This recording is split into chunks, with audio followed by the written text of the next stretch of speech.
ఏడు కొండలవాడ వెంకటేశ ఒరయు ఎంత పని చేశావు తిరుమలేశ.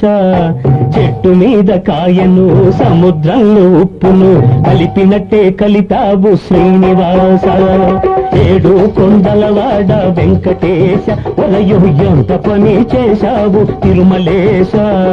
చెట్టు మీద కాయను సముద్రంలో ఉప్పును కలిపినట్టే కలిపావు శ్రీనివాస.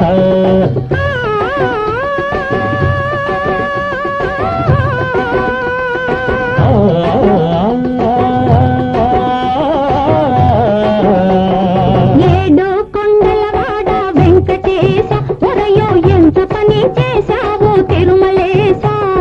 చెట్టు మీద కాయను సముద్రంలో ఉప్పును కలిపినట్టే కలిపావు శ్రీనివాస. ఏడు కొండలవాడ